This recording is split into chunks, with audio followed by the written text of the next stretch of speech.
Hello class, welcome back. This week we are focusing for week 2.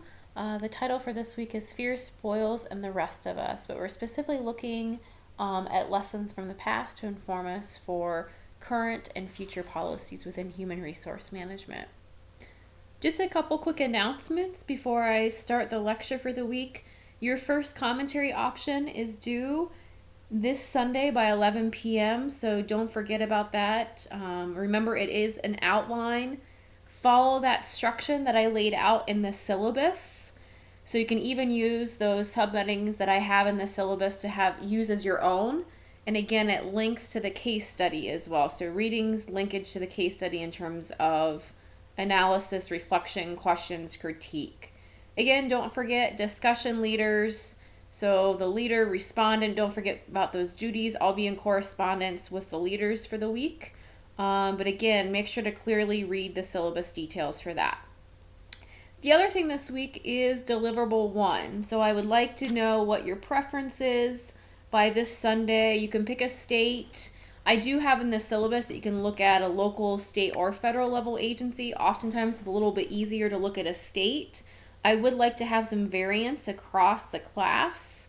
So if there is a local agency that you're currently looking for and you're doing performance-based measurement, that's fine, performance-based pay. Feel free to use your own agency, but also it's a little bit harder to find research on the local level. So you can use internal documents, that's fine, but oftentimes in terms of when you're doing this research for this assignment, it's easier to do a state or federal agency. So think about a couple choices, send those to me by Sunday, and that way we do have some variance, and we'll use this as discussions moving forward. So looking forward again to our discussion this week, and these are just some brief announcements before we get started with the lecture for the week. So some guiding questions or agenda for the week is connecting and critiquing the typologies. So one of the Moodle readings for this week talks about a variety of different typologies, right? And so you have the human resource management typologies and how we can define the history of human resource management, but also those generational typologies. And so how do those interact? And I have provided a worksheet for you guys that might be helpful to compare and contrast those. Secondly, linked to this is why have we evolved to produce 5 distinct reform efforts. So how do you think that the readings challenge each other in this notion? And then again, lastly, talking about some ways to maybe possibly brainstorm for deliverable 1. Because I would like everyone to email me by this Sunday a potential state that you'd like to research for performance-based pay, which links to deliverable 1. So some key points as you begin to ponder about our readings this week. Number 1 is the Hatch Act. So the Hatch Act is actually a guideline for political activities of public employees. This has changed over time, but keep in mind that try not to blur that public versus private sphere, going back to the work of Woodrow Wilson, the father of public administration, and trying to make sure that those are 2 separate and distinct areas, and concerns about when those become blurred. Then the Pendleton Act and then Title V of the U.S. Code really are the crux of merit-based pay, and so that you are paid based upon your merit and your performance and not on political activity. With this said, the focus for this evening, or understanding the history of human resource management, is also the 5 reform efforts and what impact they have on human resource management. So first is decentralization, providing more authority to local organizations, performance-based pay, so merit pay. So what do you do when you have scarce resources, but how do you incentivize that? That's going to be the focus for our first deliverable. Declassification, deregulation, so declassification in terms of providing more flexibility when you're posting jobs. Deregulation, again, giving more authority, devolving that back down to the organization. And then 5, privatization. And so privatization, so that public-private divide, or when those lines become blurred.